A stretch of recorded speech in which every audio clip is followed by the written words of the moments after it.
Corridor ਨੂੰ ਬੰਦ ਕੀਤਾ ਗਿਆ ਸੀ। ਸੰਗਤਾਂ ਦੀ ਹਿਫਾਜ਼ਤ ਨੂੰ ਦੇਖਦੇ ਹੋਏ ਇਸ ਨੂੰ ਬੰਦ ਕੀਤਾ ਗਿਆ ਸੀ ਤੇ ਹੁਣ ਜਿਹੜੇ ਸਾਰੇ ਧਾਰਮਿਕ ਸਥਾਨ ਜਿਹੜੇ ਪੰਜਾਬ ਦੇ ਵਿੱਚ ਖੋਲ੍ਹ ਦਿੱਤੇ ਗਏ ਨੇ, ਜਿਸ ਨੂੰ ਕਹਿਣਾ ਚਾਹੁੰਦੇ ਹੋ ਜੀ, ਸਾਰੇ ਧਾਰਮਿਕ ਸਥਾਨ ਖੋਲ੍ਹ ਦਿੱਤੇ ਗਏ ਨੇ ਤੇ ਕਰਤਾਰਪੁਰ ਕੋਰੀਡੋਰ ਵੀ ਕੀ ਖੁੱਲ੍ਹਣਾ ਚਾਹੀਦਾ ਹੈ?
मैं तुम्हें खड़दा वा तरीके नाल खड़दा सो जा यार। ठीक है जी। ਧੰਨ ਧੰਨ ਸਾਹਿਬ ਸ੍ਰੀ ਗੁਰੂ ਨਾਨਕ ਪਾਤਸ਼ਾਹ ਜੀ ਦੇ ਚਰਚੋਂ ਪ੍ਰਾਪਤ ਗੁਰਦੁਆਰਾ ਸ੍ਰੀ ਡੇਰਾ ਬਾਬਾ ਨਾਨਕ ਦਰਬਾਰ ਸਾਹਿਬ, ਗੁਰਦੁਆਰਾ ਕਰਤਾਰਪੁਰ ਸਾਹਿਬ ਪਾਕਿਸਤਾਨ ਅੱਜ ਲਾਕਡਾਊਨ ਤੋਂ ਬਾਅਦ ਸਰਕਾਰ ਵੱਲੋਂ ਖੋਲ੍ਹੇ ਗਏ ਆ। ਸੰਗਤਾਂ ਦੀ ਕਾਫੀ ਆਮਦ ਹੈ। ਸੰਗਤਾਂ ਦੀ ਪੁਰਜੋਰ ਮੰਗ ਹੈ ਵੀ ਇਹ ਕੋਰੀਡੋਰ ਬੰਦ ਕੀਤਾ।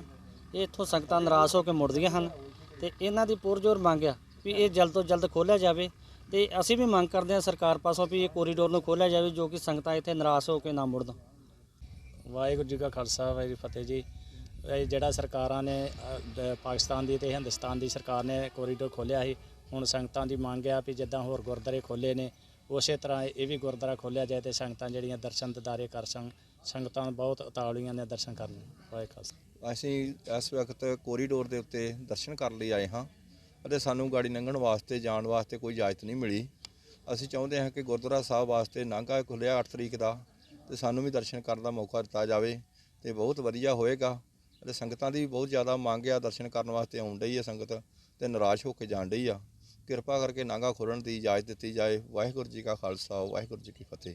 ਦੁਖੀ ਭੈਣ ਭਰਾਵਾਂ ਦੇ ਮਸੀਹਾ ਪੰਜਾਬ ਦੇ ਮਸ਼ਹੂਰ ਜੋਤਿਸ਼ 50 ਸਾਲਾਂ ਦਾ ਮਹਾਨ ਤਜਰਬਾ ਸਵਾਮੀ ਸ਼ੁਕਰਾਚਾਰਿਆ ਮਾਂ ਕਾਲੀ ਉਪਾਸਕ ਤਾਂਤਰਿਕ ਵਿਧੀ ਨਾਲ ਪਾਓ 100% ਗਾਰੰਟੀ ਨਾਲ ਹਰ ਪਰੇਸ਼ਾਨੀ ਦਾ ਹੱਲ। ਪਤੀ ਪਤਨੀ 'ਚ ਝਗੜਾ, ਪ੍ਰੇਮ ਵਿਆਜ ਰੁਕਾਵਟ, ਸੌਦਨ ਦੁਸ਼ਮਣ ਦਾ ਖਾਤਮਾ, ਵਿਦੇਸ਼ 'ਚ ਪੱਕਾ ਹੋਣਾ, ਕੀਤਾ ਕਰਾਇਆ, ਗੁਪਤ ਵਸ਼ੀਕਰਨ ਕਰਾਓ, ਰੁੱਸੇ ਪ੍ਰੇਮੀ ਪ੍ਰੇਮਿਕਾ ਨੂੰ ਆਪਣੇ ਵੱਸ 'ਚ ਕਰੋ, ਲਾਟਰੀ ਨੰਬਰ ਪਾਓ ਭਾਵੇਂ 649 ਹੋਵੇ ਜਾਂ ਲੁੱਟੋ ਮੈਕਸ। ਪਿਆਰ 'ਚ ਧੋਖਾ ਖਾ ਚੁੱਕੇ ਪ੍ਰੇਮੀ ਪ੍ਰੇਮਿਕਾ ਇੱਕ ਵਾਰ ਜ਼ਰੂਰ ਸੰਪਰਕ ਕਰੋ। ਮੈਂ ਤੁਹਾਡਾ ਪਿਆਰ ਟੁੱਟਣ ਨਹੀਂ ਦੇਵਾਂਗਾ। ਸੰਪਰਕ ਕਰੋ 98 729 014 31।